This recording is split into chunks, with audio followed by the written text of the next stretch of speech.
Bonsoir, bonsoir, bonsoir, mes bien-aimés dans les Seigneurs. Bonsoir, mes frères et sœurs. Na pesi bino mbote na kombo na Yesu Christu.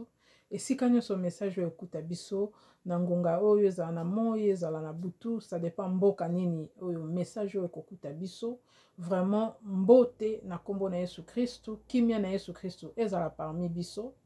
Na ene sengo nyonso lisuko kuta na biso lelo po na ko partager ba révélation o nzambe na biso apesi biso o eza très important o ya tindingana ko pesa na libota na ye na libota ya bana nzambe na bana ya nzambe na peuple na ye mobimba bayeba makambo oyo pote esunga biso nga na yaka nga sœur na bino adasa na yaka na ba révélation oyo nzambe apesi ngai tout droit oyo nzambe alalisi ngai pe alakisi nga atangisi nga enseigné ngai. C'est pourquoi je suis pas là tous les jours pour na kozwa temps ya koyoka nzambe ya kokota en profondeur ya prière ya ko se retirer mingi pona koyoka nzambe apesa biso ba message na ye. Donc naza ne sengo lisusu ko partager na biso mais bien aimé dans le Seigneur ba révélation oyo eza vraiment minene mais bien aimé boyoka nga malamu boyoka malamu puisque eza makambo nzambe alakisi biso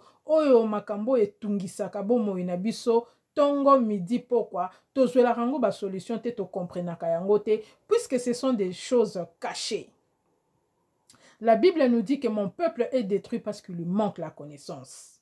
Il y a solo peuple oya nzambe, mwana nzambe oya zana connaissance te, akozala détruit facilement. Bakozwaye facilement. Puisque na mokili oh la Bible nous dit que nzambe na biso apesi biso garde alobi faites attention parce que le diable est descendu sur la terre avec une grande colère. Et toute la terre est sous l'emprise du diable. Nzambe aipsi biso bongo, aipsi biso tout ça l'attention, tous à la vigilant puisqu'il rôde tout autour de nous. Asa na ba plan, mutumabe asa toujours na ba plan o ya sali la biso. Ya la la kata lukaka toujours ndenge ni na koko détruire biso, toujours ndenge ni na koko détruire bana nzambe. C'est pourquoi nzambe na bolingo na ye aponaka ba oya ye aponaka bana na ye po abimisa bango liboso peuple na ye na ba message oya kopesa ye. C'est ça la grâce que notre Dieu nous a fait. Naza moko ya ba umbu na nzambe. Je suis l'esclave de Dieu, je suis vraiment l'esclave de Dieu, je vis pour Dieu, je fais la volonté de Dieu. Aponi ngai pona koya kopesa nga ba message oyo na mema na peuple na ye po peuple na ye ekangwama. Donc, na un message moro lelo très important na ko parler sur makambo bandeko puisque nzambe na biso alobi ayebi biso ayebi mitema na biso. Livre Jérémie ebisi biso il éprouve les cœurs et il sonde les reins. A sondaka mitema na biso ayebi makambo etungisaka biso azo mona ba pasi na biso. Donc aza indifférente. Nzambe na biso aza indifférente. C'est pourquoi azo sala biso grâce na ko révéler biso na ko pesa biso ba réponse na makambo oyo ezo komela biso po nzamba ebi makambo nini oyo etungisaka biso ayebi ba problème na biso.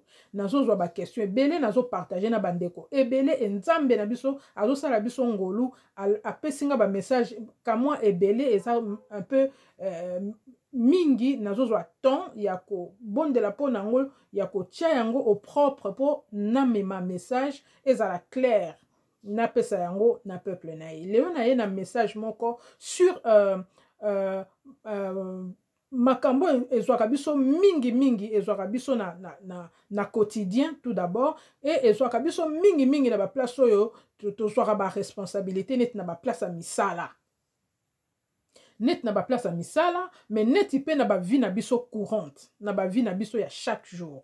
Nous vivons tous les jours. Et likambo wana eza eloko yo soki e attaquer yo eko attaquer yo partout. Tina vie na yo ya tous les jours, tina ndako yo vandi. Là je veux parler na molimo moko babengaka ya oubli.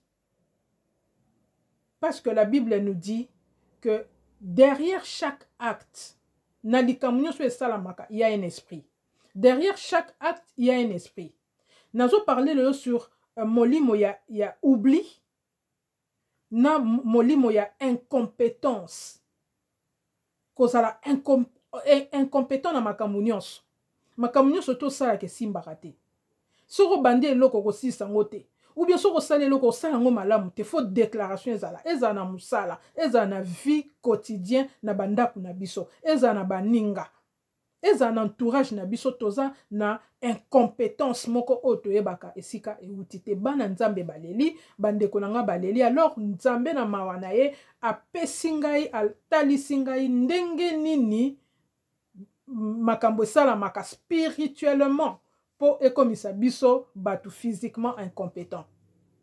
Nayebi te so na s'expliquer malamu nzambe a révélé ngai nini esalamaka na kobombana na secret. Donc ça veut dire spirituellement makambo tomonaka te. Ndenge nini esalamaka ebandaka ndenge nini tin ekoma ndenge nini po biso batu physiquement et atteindre biso tokoma incompétent puisque toute chose au biso batu to vivaka physiquement ebandaka liboso spirituellement. Tout commence par le spirituel. Nyonso ebandaka na spiritualité. Soki na spiritualité makambo wana esalami après ye kolata nzoto ekomi ya solo ekomi physique. Ndeko na nga na yebisi yo lisusu lelo. Yo mutu olotaka nazo kumisa nanu nzambe mingi po azo toucher mitema bana na ye bana nzambe lelo bakomo comprendre que ndoto ezeloka osaka nango te. Puisqu'il y a un temps bana nzambe bazaki négligent na bandoto.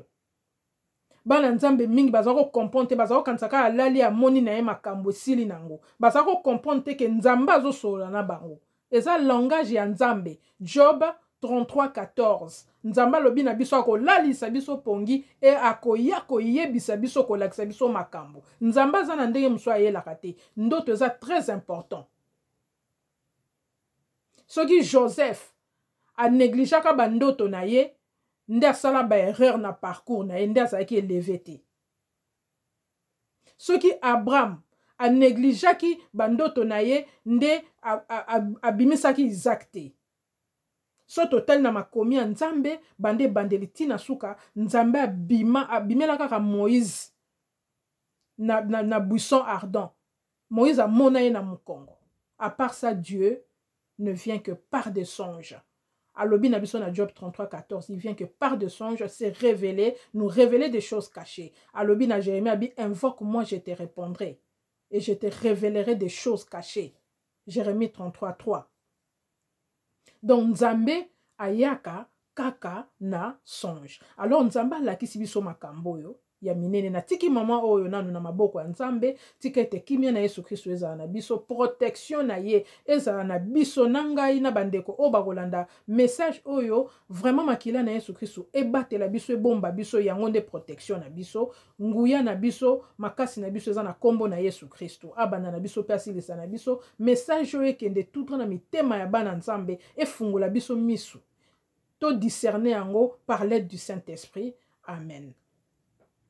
Donc bandeko nanga na ye ko partager na bino likambo nzamba la kisingai nzambe a expliquer ngango clairement et nzambe a utiliser ngai moko ala kisingai ndenge nini misala ya bato ebele ebebaka ndenge nini bato bakomaka incompétent na musala. OK, musala ozaki bien, ozaki actif, ozaki très bien. Et okomi na musala, ozo comprendre sous-souté, ozo sa sous musala na yo bien te, okomi incompétent, okomi ko rêver na musala, okomi na esprit, okomi na ba oubli, okomi ko bosana makambu, mais bien aimé dans le Seigneur. Et loko moko te sala makapamba. Et loko moko te biso batu nanu nde toza pamba te na mokili. Et comment se fait-il que makambo sa melaka yo pamba et tu trouves ça normal? Comment makambo koko sa melayo et toi tu trouves ça normal? C'est pas normal. Ozo mona makambo ya bizarre, makambo ozo comprendre et toi tu ne fais rien, tu trouves ça normal. Non. Non. Nzambe lelo azo yebisa biso yango mes frères et sœurs, bo pesa vraiment attention na makambo nzambe alakisi biso to comprendre makambo ebele. Nzambe alakisi ngango na deux volets. Apesi nga deux messages. Makambo nino erandaka biso incompétent. Là, je parle de l'incompétence professionnelle. D'abord, na compétence ya biso batu na ba famille na biso. Papa, ozo koko jouer rôle na yo aki papa te. Nanda na yo, ozo koko jouer rôle aki papa te. Oza incompétent comme père. Oza incompatible. Donc na moi sinon na yo c'est comme si boza le jour et la nuit. Na bana na yo papa bo. Donc ozo joue même pas ozo koko jouer rôle na yo te voilà. Tu n'arrives pas à jouer ton rôle de père. ou bien maman ozoko jouer rôle na yo ki mama te, il y a un problème, il y a un souci. Ce n'est pas normal. Yango makambo nzambe alakisi biso. Nako banda na o nzambe alakisi ngai na esika na ngai moko ya musala. Nzamba apesi ngai alakisi nga clairement makambo esala na musala na ba place ya misala. Azui exemple ya musala na ngai moko nzamba utiliser ngai moko na musala na ngai. Premièrement, c'était pour que nzambe alakisa ngai état d'âme ya bato tozana bango na musala, puisque Dieu est bon. Nzambe aza malamu. Soko kangami na nzambe alobi, invoque moi, je te révélerai des choses cachées. Alakisi nga ba état d'âme mususu ya bato oyo na comprendre bato nini mususu nazana bango na musala, na koyeba bango.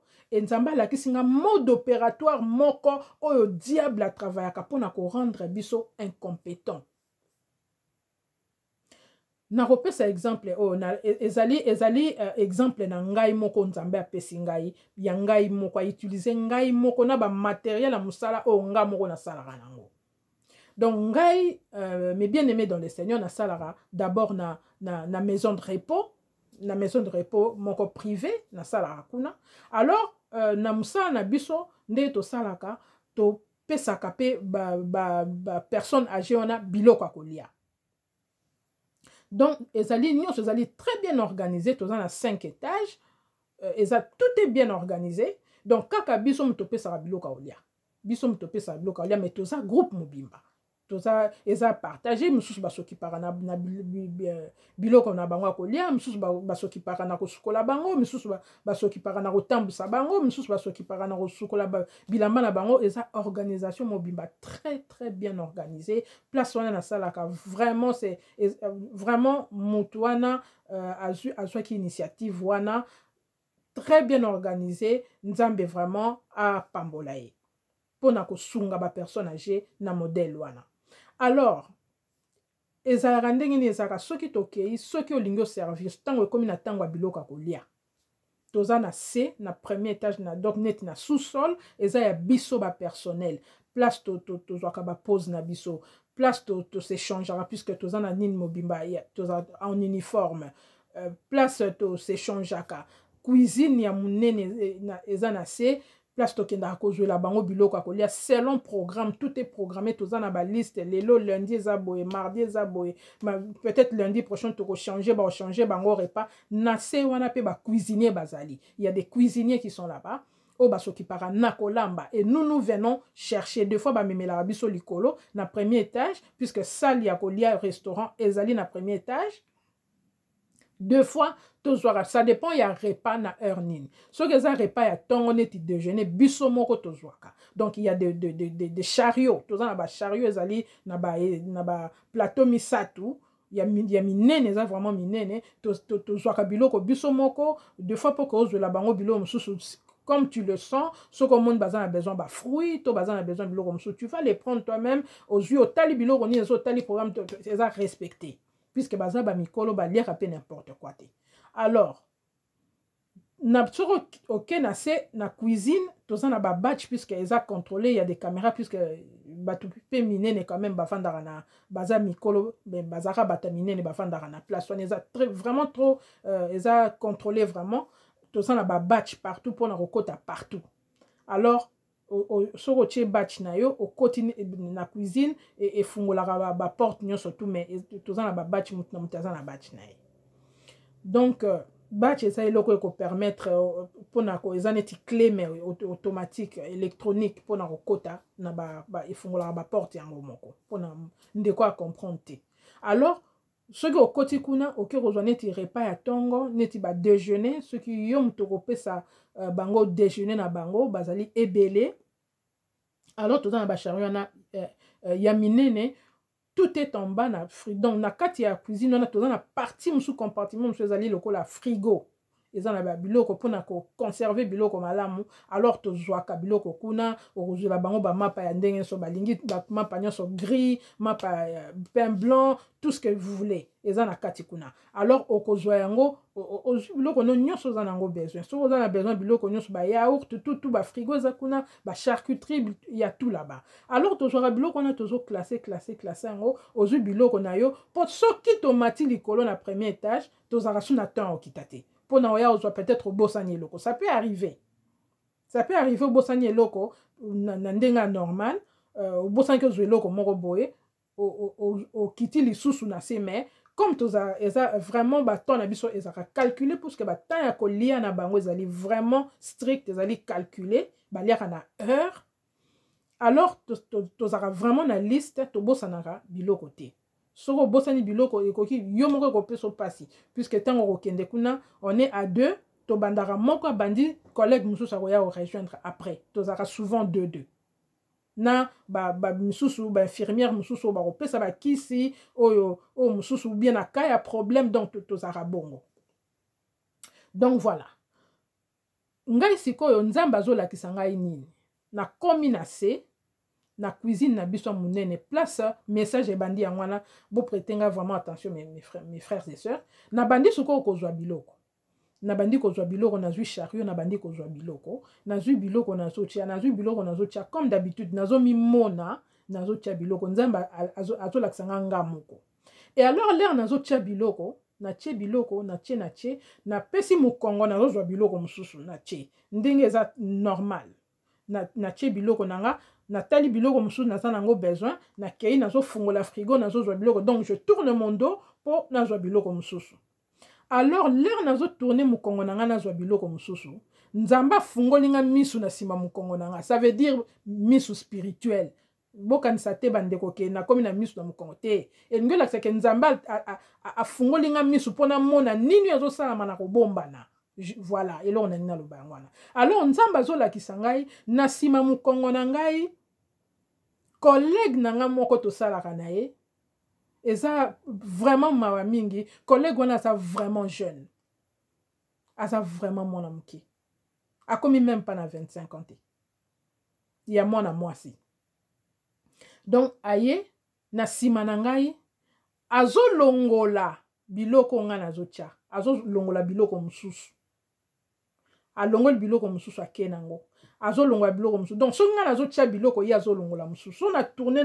nazwi biloko natie biloko na chariot na nga ye alongoli mosusu azolongola yango spirituellement bandeko yango nayebi il faut vraiment l'esprit du discernement faut tozala biso bana nzambe faut tobondelaka mingi saint esprit asunga biso sinon on va pas comprendre sinon to comprendre makambo nzambe azobisa biso te makambo nazoloba eza spirituel ye azolongola biloko mosusu nga mpe lere nasilisi biloko na nga bien natie natali vraiment biloko na nga nyonso nazalaki nango besoin na programme na biso na programme ya lere wana j'ai tout pris mpo na nga nazwi biloko nyonso na miso na nga bomoto namoni nazwi biloko nyonso na mati nango likolo nakei nazwi ascenseur na mati ntango nakomi likolo na bandi sikoyo koprepare biloko mpo bamisusu bapersone age mosusu baliaka bango moko baza na mwa makasi to koservir bango kaka baza na mutu na table ne mpo babosana te tolingaka kochange bango baplace te bazalaka na mutu na place na ye misusu kutu mpo amona bien fo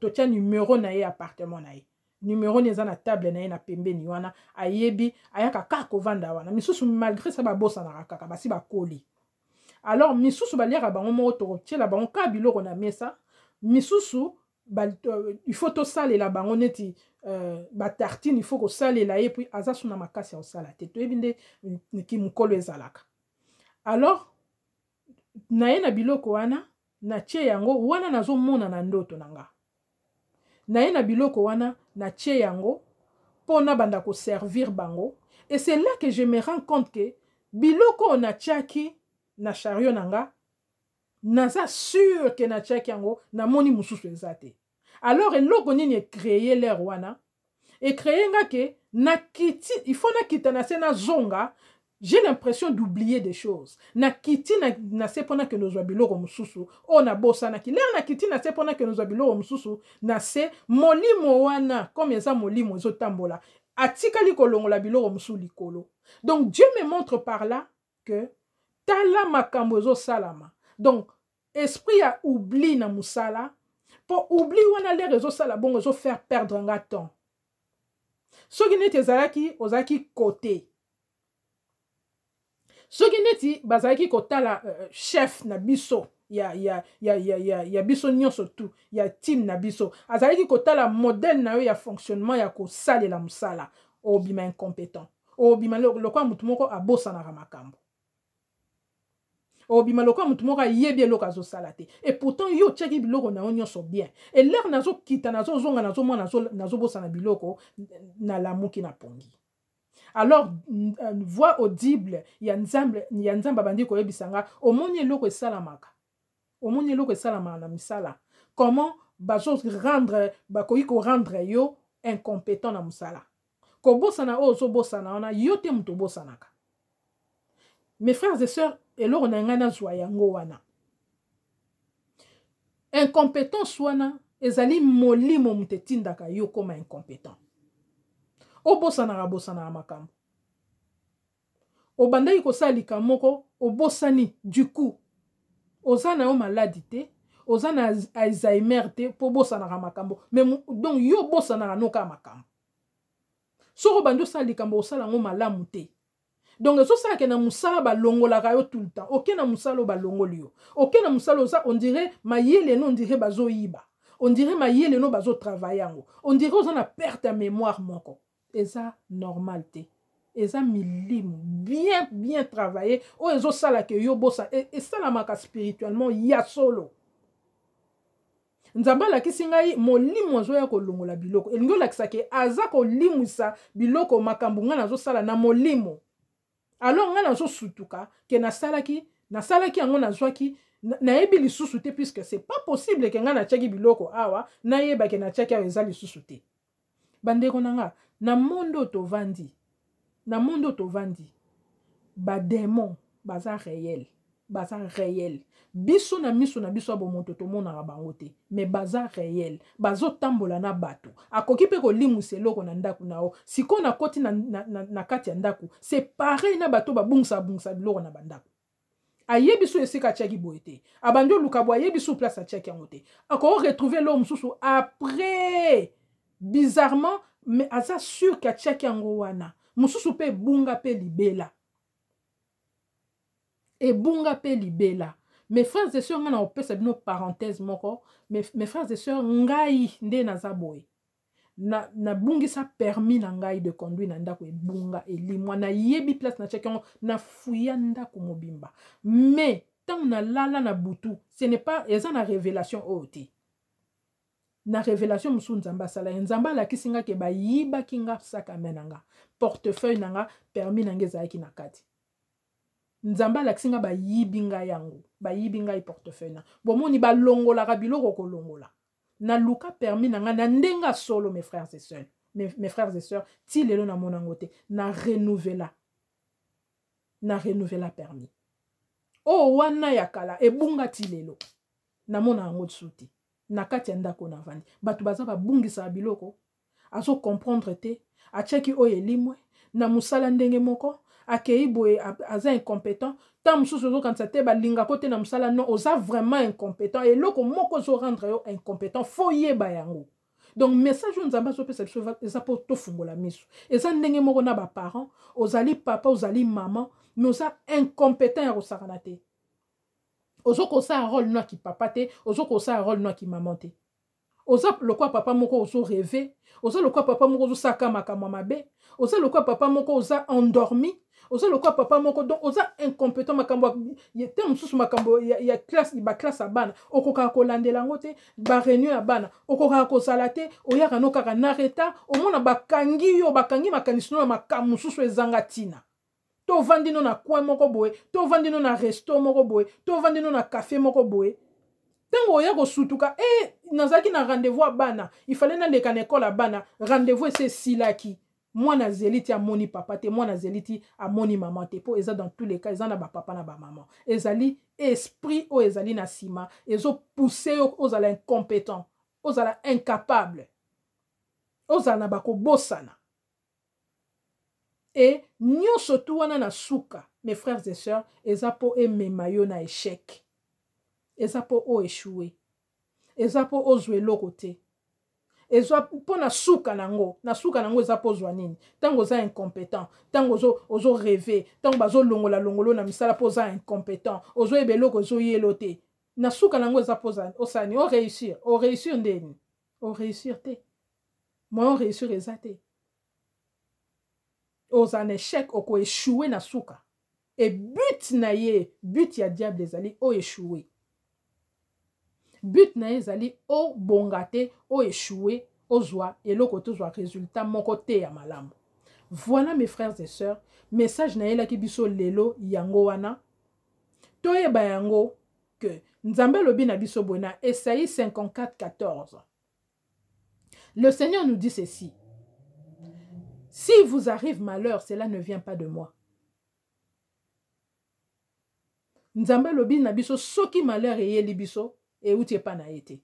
Donc Nzambe alobi na Jérémie alobi je connais les projets que j'ai formés pour vous, les projets de bonheur et non des projets de malheur. Soki ba malheur ezolanda yo po wana komi malheur yo moko komi kolela puisque tu ne comprends rien ozo comprendre susu te ndeko moko alobi nazo comprendre susu te et komi likamu susu nazo comprendre susu te eza likambo mususu yango wana ezosenga mabondeli ezosenga prière ezosenga kokangama na Nzambe po Nzambe a révélé yo qu'est-ce qui se passe Nzambe lobi boye mon peuple est détruit parce qu'il lui manque la connaissance. Tant okoyeba na yo okoyeba vérité te Jean 8:32 tu connaîtras la vérité. N'est-ce pas la vérité qui t'affranchira et te rendra libre? Okokoma libre tant okoyeba vérité. Tant Nzamba kolakiso makambo e salamaki na e bombanaki na sima makambo ezokomela yo osanyo loba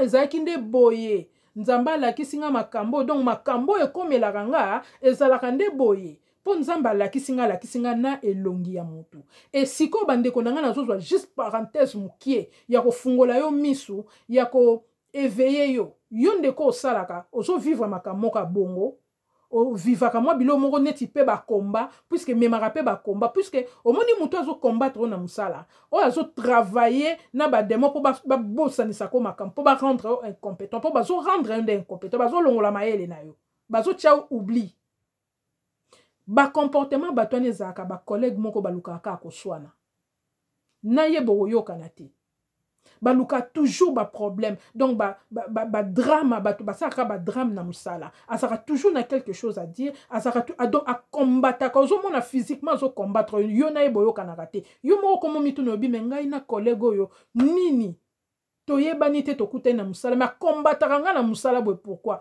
mutu wana kotela echa kombo na prière yango ndeko nange lokwa liboso banga Nzambe tambola na sanctification tambola na ko banga mibeko ya Nzambe po soko lingi Nzambe révéler o makambo minene wana puisque tango oyeba ngo oza libéré alobi na Jean 8:32 et c'est vrai c'est la vérité qui libère lui-même c'est la vérité tango ko affranchir yo abandio la kiso makambo okoma complètement libre ta vie va changer vie na yo ezali galère ozo lela na biloko na puisque tu n'es pas délivré tu n'as pas la vérité en toi tu n'as pas la lumière en toi ozo sambelo zali un pied dedans un pied dehors alors que Nzambe Epsilon na Esaïe 59 que sa main n'est pas courte pour agir ni son oreille dur pour entendre mais sorazo yoka yote le boko nezo sate c'est parce que tu marches pas dans la sanctification oza tiède oza tantôt zo mibenga mwana Nzambe mais tantôt za libanda alors Nzambe bin Apocalypse il va te vomir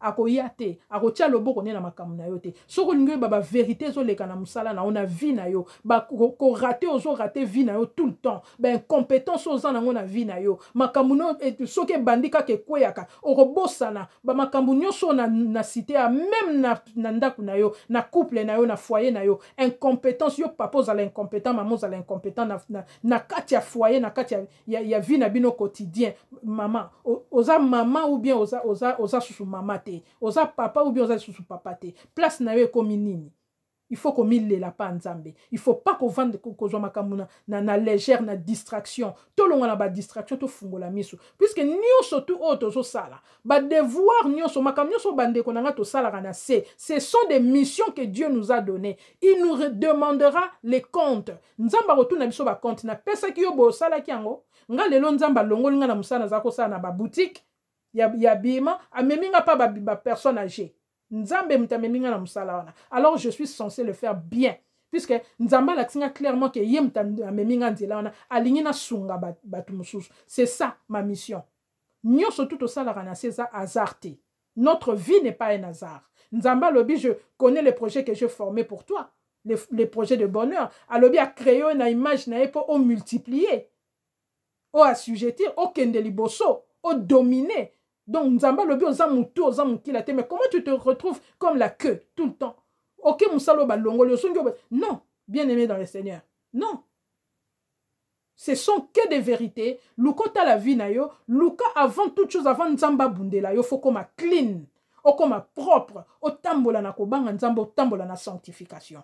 Vraiment, na sepeli ko kabola na biso, mais bien aimé dans le Seigneur, que vraiment, que mon Dieu vous bénisse au tel ngamba liboso. N'hésite pas de t'abonner, mon frère, ma soeur, to partager ma révélation Nzambe, azo pesa biso, na lingi bino mingi, moi, votre soeur Adassa, na bolingwa Nzambe, et je vous dis à très bientôt, que le Seigneur Jésus-Christ nous garde. Au revoir.